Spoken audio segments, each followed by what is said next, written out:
right. Good to get on the win column, and it was also nice to see us kind of lead with our defense tonight. And I figured, our defense is better than it says analytically, just due to the teams that we've played. And I think we're top 25 in scheduling on the offensive side in terms of offenses we've played against. And so, it was encouraging to see some of the defensive work that we've been pouring into pay off, and to be a .80 tonight defensively versus really, to be honest with you, a top 45 offensive efficiency team. It's really what's kept them in a lot of games and gotten them an SEC win. And as it really what they've done is they've gotten to the free throw line, they've gotten the ball downhill, they've put a lot of pressure on the rim, they run a lot of different actions, and two things we wanted to do. We wanted to take care of the ball better because we didn't want to allow them to be in transition. We did that really well outside of a couple ridiculous plays there late, and we didn't want to foul. Right, we wanted to keep the ball out of the paint and limit fouling, and we only fouled I think 11 times tonight, and we drew 17, which was good. That we were a little bit more aggressive there, and neither team necessarily shot the ball well. We didn't shoot the ball well, but still, up 22 with about 5 minutes to go on a night where I think PJ and A Will combined for 2 makes on 15 attempts, and so it was good to see that. I thought JP and G had tremendous games. I also thought Davis Morrow was a difference maker for us from an energy perspective and just doing the small little things necessary to make winning plays. Garrett, first double-double of his career. Really proud of that. Defensive player of the game as well, analytically in terms of the things that we track, and he had a great offensive game. So, always try to convince these guys it's not one side of the ball or the other. It's are you in the right mindset to go play aggressive and to go play the game in a complimentary fashion. I thought Garrett did that tonight. JP, didn't have the quickest of starts, but I thought he settled in after he had, the rotation out, and I thought he came back in and really played much more aggressive, which we need. And we need him being aggressive. He's a really, really good player, and, somebody that knows our system. I thought one thing he did tonight, he was an elite cutter. He probably got about 3 cutting layups, which was really good to see. And then he was aggressive from the edges, which I love. I want him to be aggressive, and then, paint started opening up, and he started getting downhill, started getting to the rim, and just really, really hard to deal with. So it was good to see him kind of getting that flow, and we know we're going to need that moving forward. So good workman type win tonight. Coach, I asked Garrett if he ever heard of a guy named Kevin McHale, because he kind of, the way he contorted his body and used all the backboard, he really reminded me of him tonight. Can you just speak to how he has been able to grow into that kind of player who can be a force down there, and the way that he maneuvers down there? Well, I think if you look at our offensive numbers, that the production hadn't really dropped. If anything, it's gone up a tad bit. But in terms of, for me, I'm always looking at where we generating points from, and a couple weeks ago we just weren't generating any post-up points, and obviously Slauson did a decent amount of that for us last year, and so we've really tried to encourage G, hey, look, we want you playing on the floor. We want you really running our offense, but you're good down there. You can score with your back to the basket, and let's make sure we're not forgetting that. And we've really been spending a lot more time, in skill and post perimeter work to make sure he's touching that stuff up. And a lot of the stuff he did tonight, it's what they've been working on this week. And Coach Johnson's really good at that stuff. I mean, he's tremendous with our post players, and you can see the spin move he did tonight. I was sitting there watching him yesterday. They were working on it, and that guy gets top side, and all of a sudden you can get off of him quick. And it's investment equals return, right? That's coaching, that's playing. When we invest the time and then we invest the energy to make sure, hey, we want to develop that part. It's fun to see that take place. And Tyrese even had a post move tonight that was really, really good. He had that nice drive and then had that nice post move, so that was encouraging to see. This was atypical of both teams in that, number one, this isn't atypical, I'm sure you did it, but every player who played in the game scored.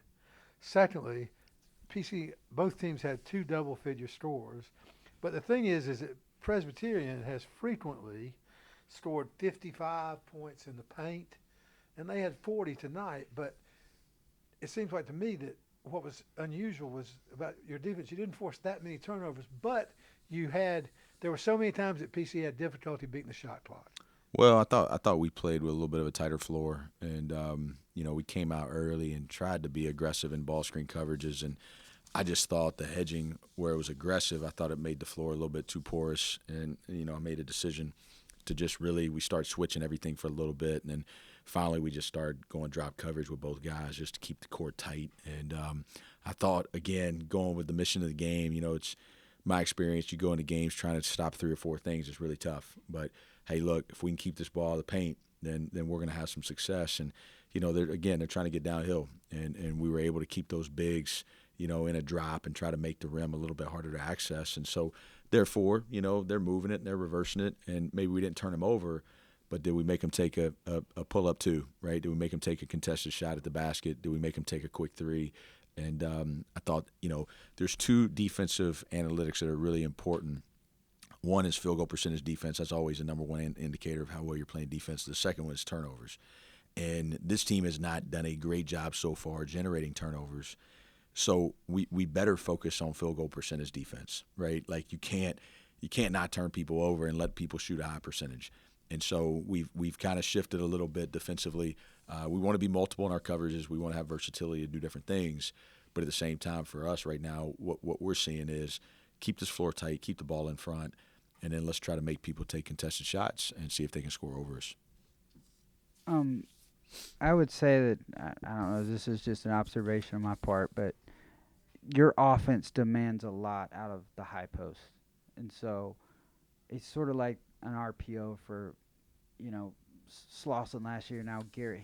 Garrett really seems to be picking up when to go to the basket, when to look for the guy cutting off the ball. Can you talk about what you've seen, the last couple games, if he can stay out of foul trouble, how he's been pretty successful in his aggression and going to the basket, but also at the same time as 5 assists tonight and recognizing like when JP's cutting to the basket. Can you just talk about that?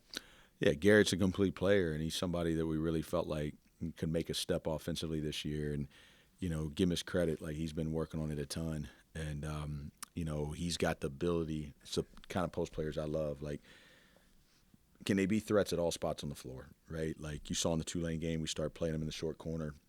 Obviously, we do a lot of stuff with him at the elbows and him at the top of the key. Tonight, we got him on the block a decent amount. And, we used to do the same stuff with Rafferty, same stuff with Gurley.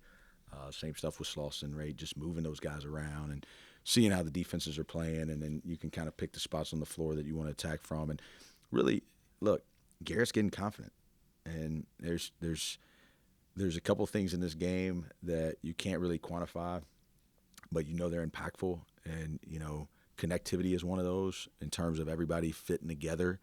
But another one is just confidence, and confidence in yourself, confidence in your teammates, confidence in your system.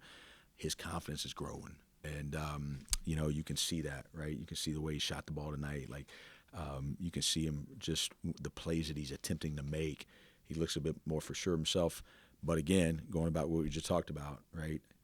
He's never been in the gym more, right? And so investment equals return. It's a funny deal, right? You can probably lay that rule on any layer of life, any layer of business, and the more he's putting into it, you don't always know when that return is going to be. But it's funny. You look at the defensive efficiencies and the offensive efficiencies, and you talk about playing the game the right way. Our 3 best offensive efficiencies were also our 3 best defensive efficiencies. JP, Garrett, and Davis. And there's just the game is complementary, and it's something I always believe in, right? Like you can't compartmentalize this thing, right? There's no stoppage. And you're either in the right headspace to go make the plays that you got to make and play the game the right way. And that's what I was most proud of those 3. They obviously felt good offensively, but man, they really worked hard defensively, and they played complete on both sides of the ball. Coach, you've had some gut punches this year, and after the final bell the other night, how did you, a lot of times you play on Thursday and the Saturday. Was it kind of a good thing? Did it take a couple of days to get past that for these guys, do you think? And was it kind of a good thing you had a little bit of break? I know people want to get back out there usually after a tough loss, but that one might take a little time to get over. Can you just speak to their response tonight? Yeah, it was hard. I mean, that was hard. That was hard for coaches. That was hard for players. That was hard for fans.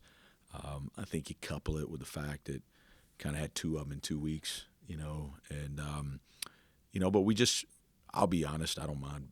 I don't mind giving you guys the lay of the land for us. I mean, coming back, it was a hard day, and we took Friday off traveling back, And we didn't have the practice we needed to Saturday.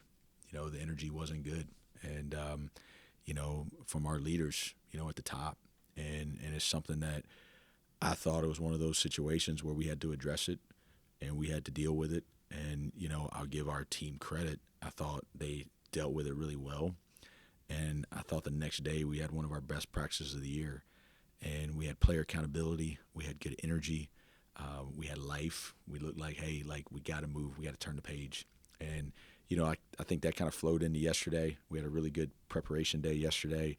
And, you know, today to come out and not shoot well, right? Game before Christmas break, you know, shots aren't going in. That can be a situation where sometimes you let that affect your defense, and it can put you in a game that can get away from you. And I actually think some of how we had to manage the last couple of days were beneficial tonight. And, you know, look, at the end of the day, you can't control a lot of those things. You got to continue to move forward. And I told the team before the game tonight, like, if there's hope in the future, there's power in the present. And the power is in today. You know, like what's done is done. And we have hope in the future. This team, I know this team can compete for a championship, and this team will compete for a championship. And they're going to use all those experiences to continue to push them ahead. And it's not that it's going to be easy, right? But they're going to have to make a choice that, hey, we're going to keep moving forward. And, you know, every single one of our goals is ahead of us. You know, everything that this team wants to go try to obtain, we can obtain it. And I think the best thing we can do is move on, turn the page, and, you know, good news, bad news, old news. Like, you got to move on. And, you know, I think tonight that was what we needed, right? We just needed to get back on the win column. We needed to fill a win. We needed to have a good locker room, good celebration, see guys smiling, you know. And I think all this stuff is going to be a benefit for us down the stretch because, look, I mean, look at Davis. You know, look at some of these guys that have grown through this. I mean, look at how JP's playing the last couple of weeks. You know, his game's elevated, right? Alex Williams, how he's had to grow up. And you look at some of the things that we've been forced to grow in and lean into. I think as we continue to learn how to lead through it as players and embrace it and get comfortable with it and keep bringing the joy that we have to bring with the urgency and the connectivity to keep getting better, I think we'll look back on it and say, hey, you know what? That wasn't easy, but man, that really built us. That gave us the ability to expedite some growth that maybe we got to a little bit quicker than had we not gone through it. Davis Morrow strikes me as a guy that sometimes it takes a while for guys to recognize what their role is and embrace it. For me, I think, from my observation, he's a guy that from really the Belmont game where he came in and got, I think, a block and a steal and really kind of changed the momentum in the first half of that game. And then if you look at his defense over the last two games or when he's in there, he really embraces that role defensively. Can you just talk about how important that is for young players to not only recognize that but embrace that role early on is to leading to success? Yeah, I mean, he's not somebody necessarily, you know, you look down and you're like, you know, I don't even know what his stat line was.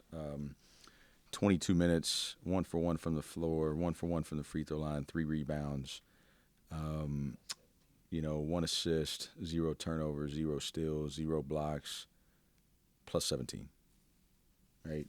You look at the defensive efficiency, and our second and third highest were .72 and .74, okay? We're .80 for the game. He's a .55. I mean, that's the gap of that is immense, right? And listen, there's playmaking and there's scoring and there's all those things that pop up on a box score, right? To see a flare coming in Loyola from a mile away and to go deflect a pass that Raph did, you know, at the end of that game, and to see it coming from a mile away, like you're never going to see that on a stat sheet, right? To just kind of be in the right spot at the right time and like to enjoy that stuff and anticipate and heads on a swivel and like loves the tough plays around the basket.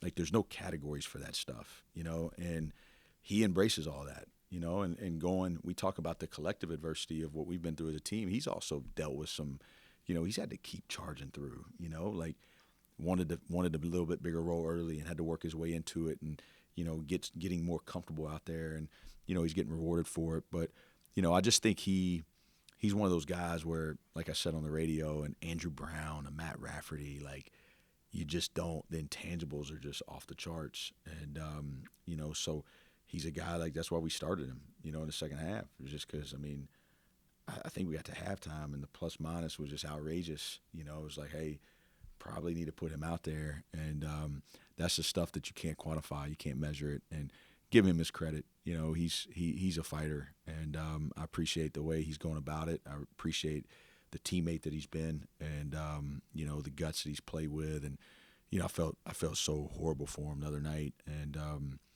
had him up to my hotel room when we got back to the hotel just because I didn't want him to wear that. You know, I didn't want him to have to carry that. And I knew if he didn't get that offensive rebound, that put back and some of the plays that he made and really going back and watching the film, the first half defense, he played a two-lane. I mean, we were down 14-8 when he came in. Next thing you know, it's 17-7. And, you know, you don't need 5 scores out there, right? You don't need 5 guys trying to average, you know, 20 points a game, right? And we've got some – it's getting clear who the scorers are on this team, right? And one of them's not even out there right now. But we need some guys that are going to do like, are you going to be willing to sacrifice? Are you going to be willing to share? Are you going to be willing to die for a ball? Are you going to be willing to box out? Are you going to be willing to go make the tough plays? Like, we need that. And right now he's providing that for us. And, you know, to be honest with you, it's bringing us some immense value. We had the highest plus and minus on the team tonight. All right. Hopefully you guys have a Merry Christmas and get some time with your families. And we'll be back in the arena, I guess, December 29th or 30th? 30th. We get Jimmy Williams back in the house, and we'll have a good challenge versus Anderson. So enjoy the Christmas time, and we'll see you guys after that.